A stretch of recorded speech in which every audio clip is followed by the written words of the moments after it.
Tonight, a story that has shocked the nation and ignited fierce debate about empathy, leadership, and respect for victims. A grieving mother, already broken by the brutal murder of her daughter, is left furious after political figure Jasmine Crockett referred to her child as nothing more than a random dead person. A phrase so cold, so dismissive, that it has sparked outrage far beyond the walls where it was spoken.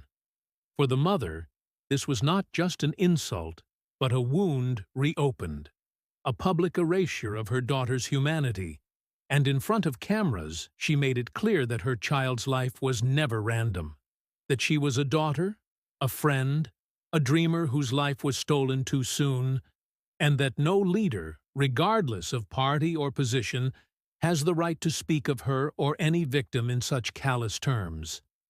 As her voice shook with fury, the mother's words carried across living rooms and newsrooms, demanding respect not only for her own child, but for every family who has buried a loved one and been told by society to move on.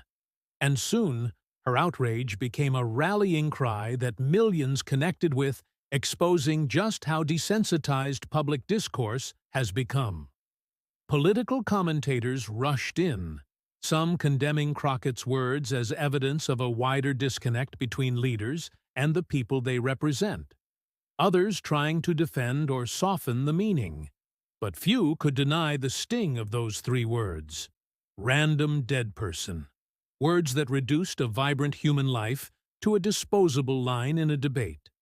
Words that reminded us how language, careless or intentional, can inflict pain as deep as any act.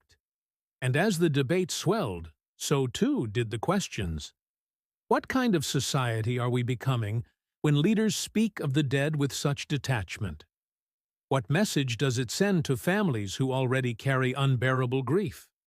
And what responsibility do public figures have to weigh every word, knowing their voices echo across a nation already fractured by division? The story widened, pulling in community leaders, faith groups, victims' advocates, and ordinary citizens who insisted that this was not about politics, but about humanity, about whether we are capable of empathy in an age where outrage is currency and compassion often feels like weakness. Panel discussions lit up the airwaves, social media hashtags trended, and survivors of other tragedies stepped forward to say they too have felt erased by the casual language of officials, who treat lives lost as statistics rather than souls. And in this wave of testimony, the mother's pain was multiplied into a collective outcry. Every victim mattered, every life was unique, and none should ever be dismissed as random.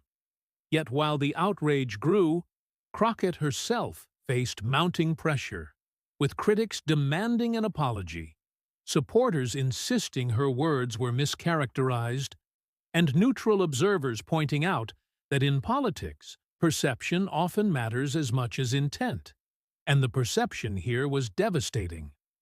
A grieving mother versus a public official whose language stung. In the midst of this storm, one truth has become undeniable. The mother's voice, trembling with both grief and anger, has forced the nation to confront an uncomfortable reality, that we are losing our ability to speak of the dead with reverence. That tragedy has become fodder for argument rather than a call for unity, and that unless we reclaim compassion, we risk becoming a society where victims are forgotten and families are left to grieve alone. Her defiance in the face of disrespect is more than a personal stand. It is a demand that we remember every lost life with dignity, a plea that our leaders do better, and a warning that when words fail, trust crumbles. And so, this story is not just about one comment, one mother, or one leader, but about all of us. About whether we can still feel, still care, still recognize that every victim of violence is more than a headline, more than a statistic, and never, ever just a random dead person.